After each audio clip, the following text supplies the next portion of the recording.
इसाले सवाब के लिए क्या करना ज़रूरी है? बहुत सारी गलत फहमियाँ हैं लोगों की तरफ से, जिनके बारे में कहा जाता है कि इसाले सवाब करना जायज़ नहीं है। जैसा कि बच्चों को बुलाकर इसाले सवाब किया जाता है। इसके अलावा बहुत सारे तरीके हैं इसाले सवाब करने के। तो आज इस वीडियो में इंशाअल्लाह अज़ीज़ हम आपको बताएँगे कि इसाले सवाब करने का सही तरीका क्या है।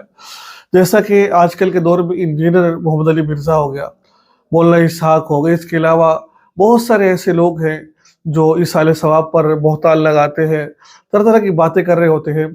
तो इस तरह इसाले सवाब जायज़ नहीं है। तो आज इंशाअल्लाह मुकम्मल दलाइल के साथ हम आपको बताएँगे कि आप इसाले सवाब कैसे करेंगे और तरीक़ाकार क्या है, सही तरीका क्या, गलत तरीका क्या है, ठीक है? वो भी मुकम्मल रेफ़रेंस के साथ कुरान को यानी कि आपको हदीस पाक का हवाला दिया जाएगा, मुकम्मल मालूमात आपको फ़राहम की जाएगी। देखिए नाज़रीन, एक बात ज़हन में रखें, हमारा अक़ीदा है कि इसाले सवाब पहुँचाया जा सकता है, ठीक है? आप कुरान पाक पढ़कर बख्श रहे हो, वो भी उनको पहुँच रहा है। आप कोई सदका खैरात कर रहे हो, कोई कोई यानी कि कोई काम ऐसा करते हो ताकि उसको सवाब मिल जाए, वो भी उनको सवाब पहुँच रहा है।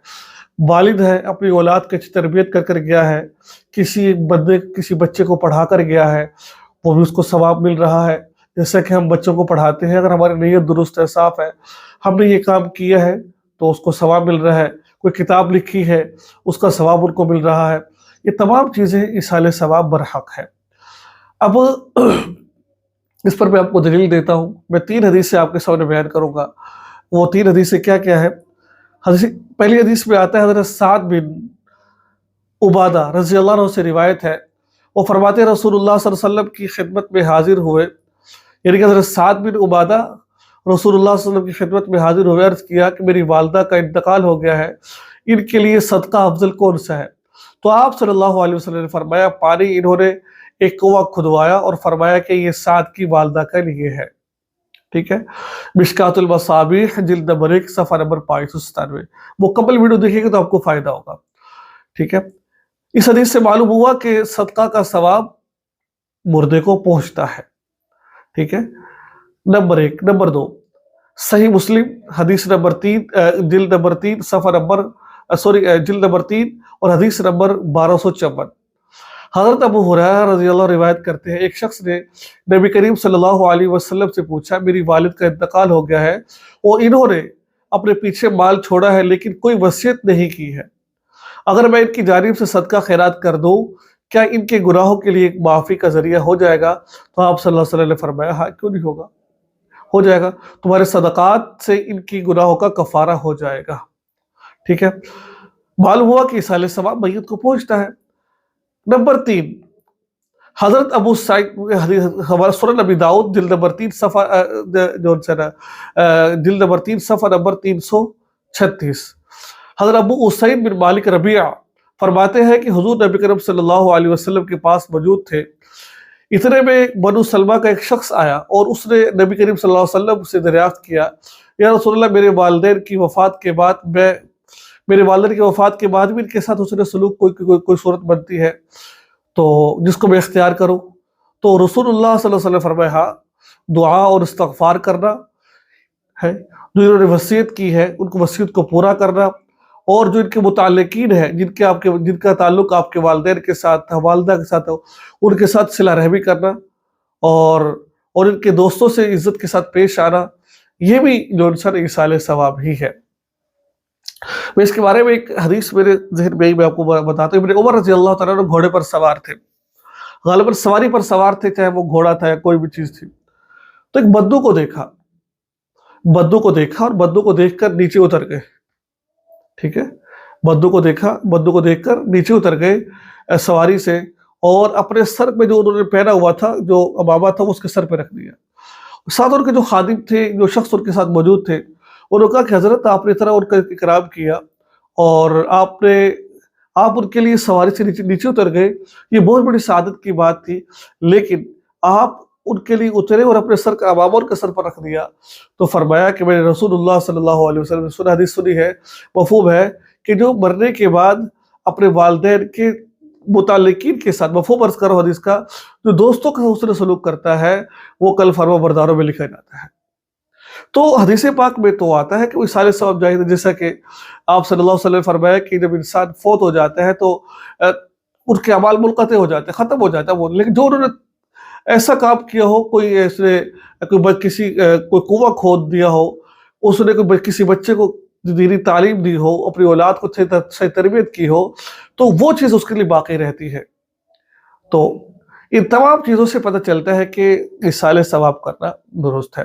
اب اصال ثواب آپ قبرستان جا کر بھی کر سکتے ہیں، اور اصال ثواب آپ گھر میں بیٹھے بیٹھے آپ قرآن پاک کی تلاوت کر کر کوئی اصال ثواب کر سکتے ہیں۔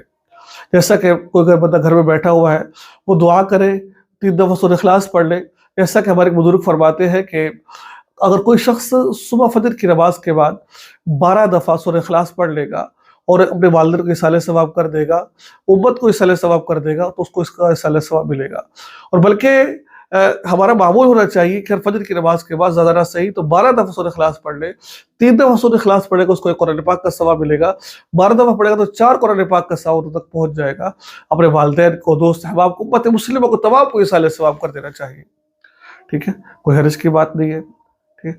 اب رہی بات جہاں پر اکثر لوگ اعتراض کر رہے ہوتے ہیں، انجینئر مرزا جیسے اور بہت سے غامدی جیسے لوگ اعتراض کر رہے ہوتے ہیں، وہ یہ کر رہے ہوتے ہیں کہ بچوں کو گھر پہ بلا کر جو ان سے اصال ثواب نہیں ہوتا ہے۔ یاد رکھیے، اگر آپ بچوں کو گھر میں بلا کر، مدرسے کے بچوں کو گھر میں بلا کر اصال ثواب کروا رہے ہیں، اس میں کوئی شرائط پائی جائے گی تو آپ کا اصال ثواب ٹھیک ہوگا۔ دیکھیں، اگر آپ کسی بچے کو گھر میں بلا کر اصال ثواب کروا رہے ہیں، اس کے لیے ضروری ہے کہ آپ اس کو کسی لالچ کی بنا پر نہ آئے، وہ ٹھیک ہے، لالچ نہ ہو اس کے دل کے اندر کہ آپ اس کو معاوضہ دیں گے۔ بعض دفعہ پیسے دے کر اصال ثواب لیا جاتا ہے، پیسے دے دیے جاتے ہیں، بھائی اتنے پیسے لے لو، اتنا قرآن پاک دے دو مجھے، تو یہ ٹھیک نہیں ہے۔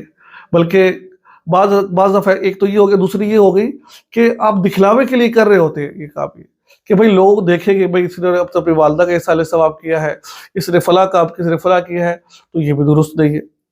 جو تیسری شرط ہے، یعنی کہ اس کے اندر ایک تو یہ ہے کہ آپ دکھلاوا نہ ہو، دوسرا یہ ہے کہ معاوضہ نہ لیا جائے، یعنی کہ ہاں وہ آگے ہے، آپ نے جو اللہ کے مہمان ہے، قرآن پاک پڑھنے والے، اس کو کھلا پلا دیا تو کوئی مسئلہ نہیں ہے، آپ قرآن پاک پڑھ کھلا، لیکن ان کو لالچ دے کے بلانا بھائی میں قرآن پاک پڑھو، میں ہر بندے کو 50 روپے دوں گا، 1000 روپے دوں گا، 500 روپے دوں گا، یہ ٹھیک نہیں ہے۔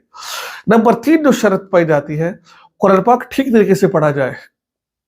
تو اگر کوئی مدرسے کا بچہ بھی قرآن پاک پڑھ کر بخشے گا تو اس کو ثواب پہنچے گا اس کو، لیکن 3 شرائط ہونی چاہیے، لالچ نہ ہو، یعنی کہ اس کو معاوضہ نہ ہو، ٹھیک ہے، نمبر 2 قرآن پاک صحیح پڑھا جا رہا ہو، نمبر 3 دکھلاوا نہ ہو، ٹھیک ہے۔ تو اگر کوئی ایسے قرآن پاک پڑھ لیتا آ کر، اور تو اس پہ کوئی حرج کی بات نہیں ہے، اور وہ اس تک ثواب پہنچتا ہے، ٹھیک ہے۔ لیکن آج کل بہت سارے شرک و بدعات بھی ہو رہی ہے، اس سے انسان کو اعتراض کرنا چاہیے۔ بہرحال جس درد دل کے ساتھ اولاد پڑھتی ہے، جس درد دل کے ساتھ اس کے اپنے رشتہ دار پڑھتے ہیں، وہ کوئی اور نہیں پڑھ سکتا ہے۔ تو کوشش کرنی چاہیے اپنے بچوں کو دین سکھائے، علم سکھائے، تاکہ وہ کل کو جا کے آپ کے سر فخر سے بلند کرے۔ تو آپ یاد رکھیں۔ السلام علیکم ورحمۃ اللہ وبرکاتہ۔